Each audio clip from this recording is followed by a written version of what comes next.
All righty, here we go. Welcome everybody to our second video that we are doing in partnership with Ascension, Wisconsin. The goal of this video series is to kind of do a Q&A with some of their care providers about some of the burning questions that our readers have right now when it comes to women's health care and things like that in this weird time. Now, I want to point out that we are recording this video about 36 hours after the safer at home order has officially been lifted. So we're in this kind of transitional time where we are still very much in the time of COVID-19, but there's a lot of confusion and a lot of questions out there about where can I go? What can I do? What's safe? What's not? What precautions should I be taking? So really the timing on this is perfect. And today we are talking with two certified nurse midwives from Ascension, Wisconsin. And I am really excited to meet both of you. Meet Shannon and Greta. Can you introduce yourself to us? Sure. Take it away, Greta. All right. My name is Greta McCool. I have been a certified nurse midwife now for 8 years.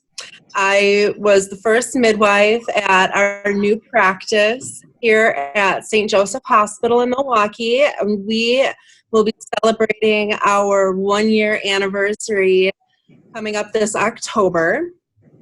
So other than having been present for, well, I guess being the delivering provider for about 500 births in my career as a midwife. Holy cow.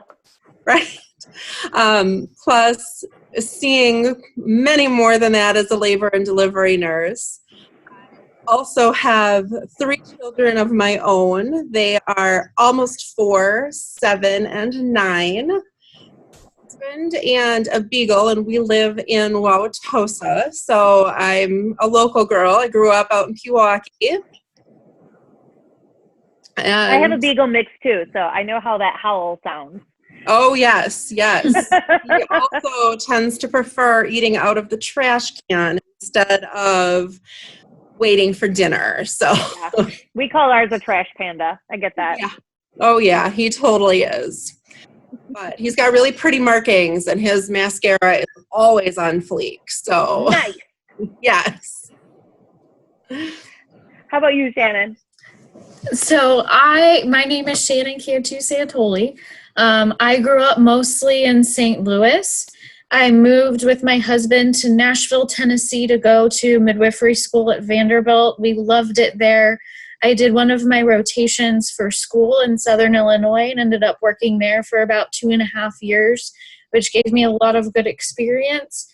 But I don't like living in the South because I'm a hot-blooded person and I always wanted to go farther north. So I was looking around Milwaukee area and accepted a job here because it sounded like an exciting opportunity to start a new practice. And I met Greta and I was like, I think we can make something together. So I'm excited to join this practice. As far as me personally, I live with just my husband. He works from home, so that's been convenient for him to continue his job as we moved up here. I am pregnant and due in June, so I can commiserate with all the pregnant women who are Yay! pregnant during this exciting but not most stable time. Yeah. I have a crazy lab mutt at home who takes our time and love.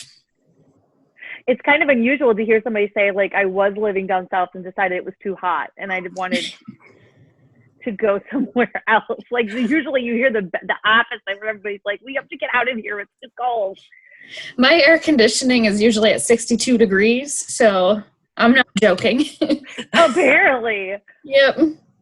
At least you won't be pregnant like in August. Like I have my third son was born August 31st and 0 out of 5 stars, do not recommend. By the time that pregnancy was over, I was like, like I think I even kicked my husband out of the entire bedroom once. I was like, where am I supposed to sleep? I don't care. Anywhere but here. Your body heat is too much. I can't handle it. Get out. Mm-hmm. So on that topic, and that was a perfect segue in. Can you two tell me, like, just for those who aren't familiar, what exactly is a certified nurse midwife? Where does your specialty lie? What things are you like best known for? What are some maybe where like the limitations of your care? Where do those end? So, a certified nurse midwife is one of the 4 advanced practice nursing specialties, along with nurse practitioners, certified nurse anesthetists, and clinical nurse specialists. So, midwives, certified nurse midwives, very much like a women's health nurse practitioner, where we are trained to care for women from the time they have their first period all the way through menopause. And then we also specialize in pregnancy, birth, and postpartum. So Shannon and I are both master's prepared. I graduated from Marquette, and like Shannon said, she graduated from Vanderbilt. There are also midwifery programs that you can get a doctorate from, but you're still at your basic training a nurse. So we, unlike our physician colleagues, didn't go to medical school, didn't do the 4-year OBGYN residency program. We're not surgeons. And we do have a very unique philosophy in that a pregnancy and childbirth is a very normal part of a woman's life until it's proven to be otherwise. And that's part of kind of the hallmark of midwifery care is you're treated just like you're experiencing this normal part of life and all of the normal joys and kind of tribulations that go with it. And I guess normal is the key word in all of that. So once a woman's pregnancy becomes medically complicated, which is something that we do screen for, just like the OBGYNs, that's when we would start collaborating with our OBGYN partners. And if the pregnancy were to get very complicated, that's when we would transfer care to one of our colleagues.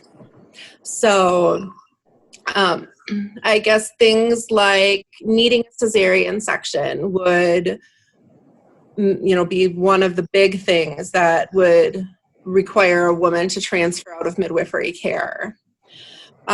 Or, if you needed any other type of surgery, even if we were seeing you for gynecologic reasons, that would be a reason why we would want to consult with our partners and set you up with a visit in one of their offices. So we're really lucky here at Ascension that we have such amazing OBGYN partners that we can collaborate with, and we're located in so many places that it's usually very convenient for women to be able to continue that care, even if we do have to outside of the midwifery suite, which happens to be located on the 2nd floor within St. Joseph Hospital. So we're tucked back in the corner, so it's nice and quiet back here, but space. We do say we attend low-risk births and low-risk pregnancies, but that does look different because we do attend deliveries only in this hospital. We're not doing So we are able to support women who want an epidural and want some of those interventions and comforts that you get in the hospital. And we do see some women with high blood pressure that is well maintained. Like we are trained to support that still. So I would encourage people not to assume that you risk out of midwifery care. I think midwives are great for triaging too. So if you're, this midwifery model sounds really great, but I don't know if with whatever my health concern is, I would qualify for that. Because we would still be great people to help you figure out what model of care works best for you. And if you are too high risk for us, we can set you up with a physician who is one of our backup people who we believe will still give you really good care. Or you might not be the type of high risk that we can't do. I'm really fascinated because I just learned 2 new things that I didn't know, and I thought I was actually very familiar with all of this. And number one, I guess I didn't realize that midwives were offering care outside of just prenatal birth and postpartum. I thought it was literally just for pregnancy and actual baby stuff. So that I just learned just now. I was today years old. And the second thing being that you could actually, I just always assumed and correlated midwifery with birth center, home birth, that sort of situation. I've never, I guess maybe just because I'm ignorant about these things, because I've had my last baby 8 years ago, that you could have the midwifery experience in a hospital setting. Well, and 95% of nurse midwives practice in hospitals where they don't attend deliveries in hospitals. So we do have those home birth and center colleagues who get to have that fun, but we are mostly in hospitals. And how has that been looking differently the last 2 months? And related to that, how is that going to continue to develop in the coming weeks as we are starting to, you know, see the curve flattening with COVID-19 in our area? But obviously it hasn't just like, you know, shut off, everything's fine, get back to normal. So in order to protect our patients and our providers from unnecessary exposures to COVID-19, we've been limiting the number of visitors that a woman can have during labor. Right now, it's one asymptomatic support person. Hopefully, now that we're starting to see this curve flatten, and I'm really hopeful that we can start increasing that number back up. We can start getting the doulas back in the hospital, and we can really provide that great support for the women while they're here having their babies. Of course, everything that we did was done out of an abundance of caution that, you know, we want the very best for our moms and our babies and their families. And we've never had a pandemic in our lifetime, so we're figuring this out as we go. I feel very fortunate that our organization agreed that it was extremely important for our moms to continue to have that one support person during labor, and that nobody was left to be laboring by themselves. The idea of that was like so just suffocating, like, and like seeing like the photos and videos of people like having to do it alone or like deliver via FaceTime, like with their partner. Like I was just like, I can't even imagine how heartbreaking and lonely that would be. I'm glad that we're going in the right direction now. That's for sure. Right. Previous to this pandemic, the only FaceTime births that I had ever been a part of were when Dad was in the military and overseas, which is a really exciting thing at that time, just to have the technology. Those videos make me cry every time. Every time. Like all the like the come home reunion, those I cry, but like whenever there's a birth and they're gone, I'm like, I'm a big mess. Right. Speaking of incorporating the video component, like how have you seen telemedicine really playing a role in the care of women during this time, and how do you maybe anticipate seeing that in the future? Because I know some of the questions that we got from our audience, as well as just, you know, chatter among moms, is we're kind of at this point where we're going, you know, when is it best to pursue telemedicine versus coming into see our provider? Like, how do we delineate which one to go with? That was kind of a loaded question. I asked like 4 things at the same time. I'm sorry about that. I think that is kind of 2-part, because you have the part for prenatal visits and for gynecological care. Yeah. Don't ever hesitate to call an office right now, especially our office, and ask. We are trying to help people kind of determine that on an individual basis. Developed a prenatal visit schedule that incorporates some visits now that are planned to be virtual, because one thing that people don't know about like the prenatal visit schedule is that there's not a lot of good research on when we see you and how often we see you. It's a lot just like attention. And doctors, midwives, we've all gotten used to, oh, at this time you see everyone every 4 weeks. And then you go every 2 weeks. But we can really do be it that way because flexible that's with how it's it. been done. Yeah, we can really be flexible with that and respond to an individual situation. So I gave the example to someone earlier. If this is your fourth or fifth baby and you feel good, your baby's moving good, we can probably wait to see you until 6 weeks from now. And you guys are going to be safe because you're going to know when to call me. For Yeah. this first-time mother who has no idea, she's really unsure, we probably don't need to see her in person for that visit. We can probably see her virtually. So we developed a schedule where we think we'll be able to still monitor them appropriately, but also not expose them more than they need to Yeah. Are you still finding that you're able to really establish that relationship with patients via telemedicine that you typically work so hard to create in person? I think so. I think it's a learning curve as you Yeah. get to the technology and the flaws of the internet. But What are you talking about? It works perfectly every single time. we do have the benefit of spending more time with our patients. So it is nice that I feel like we know a lot of our patients by the time we have them on virtual visits, and we're able to say, hey, are you open to this virtual visit in the first place? Are you you're getting the care you want with that? Yeah, that's a really great point. Are there and Shannon, this is really personal for you right now too. Like, are there any like you said, nobody's ever done this before. We're all figuring it out as we go, and you're in the unique position of not only being a certified nurse midwife during this time, but also expecting your first child. Like, have there been any unique concerns of pregnant women right now or that they should be discussing with their care providers that come to mind for you? I think when everything first started and there were all the rumors about labor and delivery not allowing people to do XYZ, we had a big influx of people who had a lot of questions about what that would be. I think what's hardest now is that people want to share this experience with their partners and they can't necessarily have that.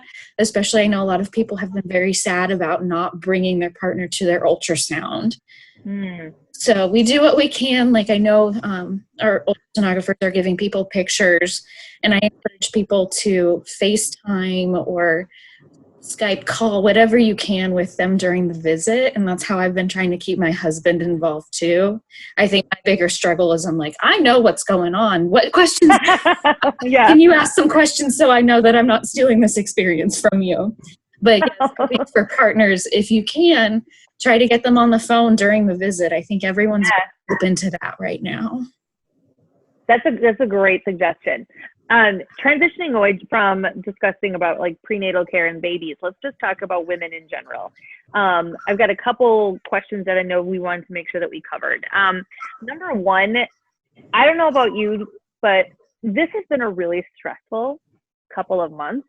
And I've had several days where I'm like, I'm just done. I'm just with a capital D done. And usual levels of self-care are not cutting it anymore. What are some ways that we can manage stress, especially now that, again, we're tossed into this whole sea of confusion again as things are quote unquote opening up, where we're having this risk assessment and this sense of fear about what does this world look like that we're about to re-enter? Do you have any suggestions for women in that department? So I think that as women, especially those of us who are moms or who are going to be moms, we carry such a load of trying to, create that Pinterest perfect home.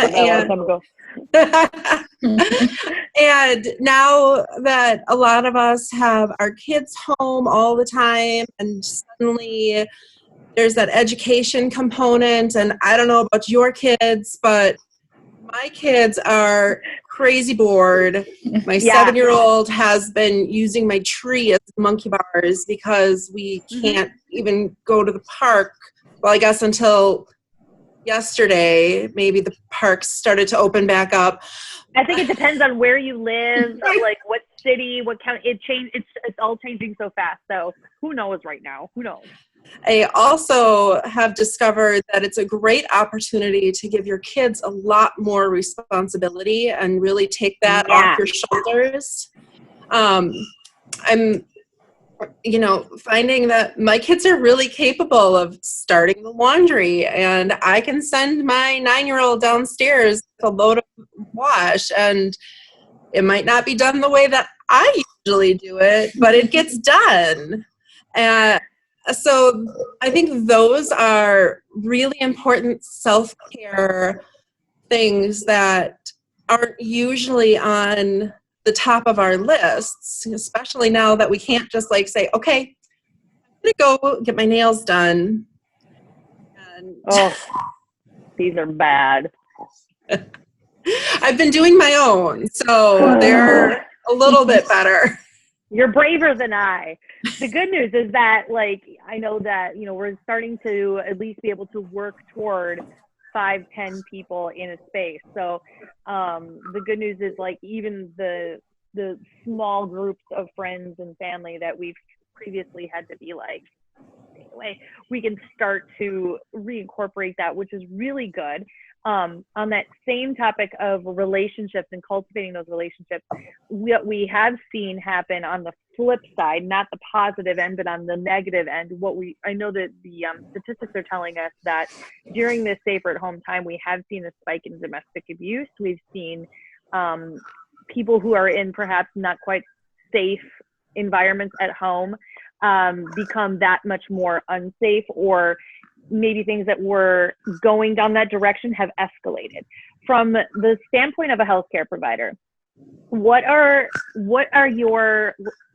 there like warning signs that you're looking for, or are there ways that when your patient is meeting with you, whether it be telemedicine or in person, that they can communicate that to you safely? And tell me a little bit more kind of about that process and what women can know if to bank in the back of their head, just in case, God forbid, that becomes a situation. Greta and I were talking about one of the biggest benefits of not having a support person here is I think we can have those conversations privately now more easily. So for those women, if you can find an excuse, have an appointment, because we won't let you bring a visitor, and then we can talk about those things that sometimes are harder when we're not in a pandemic, because partners come in and we can't ask private questions. They don't want to leave the room. So it is a good time in that way to get privacy. It's such a hard situation. I think you just take any opportunity you can to reach out and let a friend know what's going on. When someone's out on a grocery store run, you do whatever you can. There's really not a great answer. Do you have anything better, Greta? So it's a hard question. It's okay.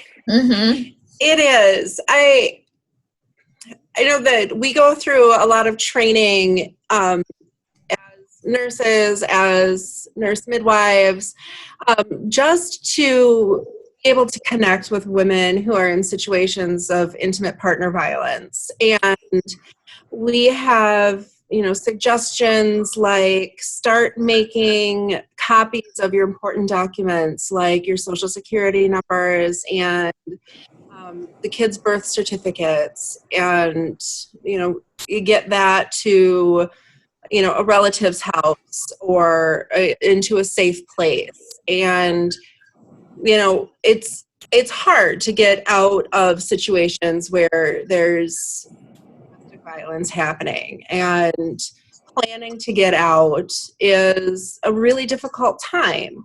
And we all understand that, this is a person that you do care for. You do have an emotional investment in this relationship. But if it's not safe for you to be there, then we want to help you to find the resources that you need so that you can be in a safe place. Yeah. So we have access to social workers who have the ins into the shelters in the area, or who can get you set up with, the way to get health care if your partner is the one who usually carries the health insurance, and all of a sudden you find yourself without it. So it's a hard thing to disclose. We try to ask the question anytime we have you alone, because we want you to know that we are a good person to talk to. And we do have resources available. So, you know, even during a pandemic. Even during a pandemic, they're not quite as abundant as outside of the pandemic, but, you know, just like we get creative with all kinds of other things, right? We can get creative to help to keep you safe.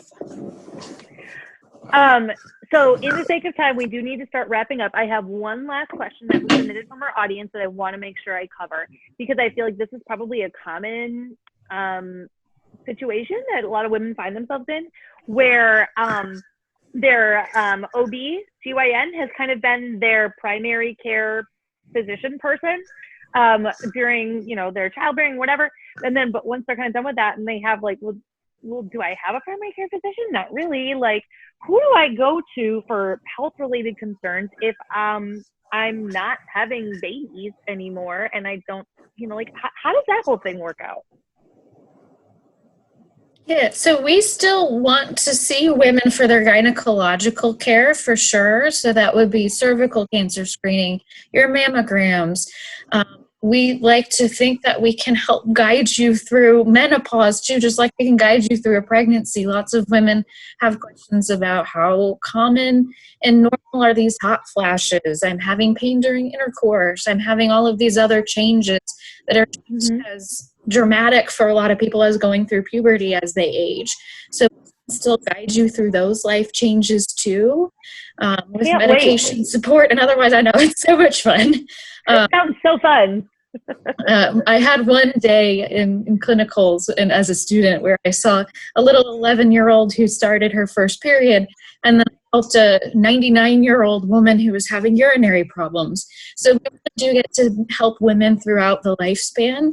So any problems with your breasts or pelvis, we're definitely here to help you with. And then I would say reach out and find a good primary care provider as well too, and we're happy to refer you for those as well. Excellent. Greta, anything to add on that?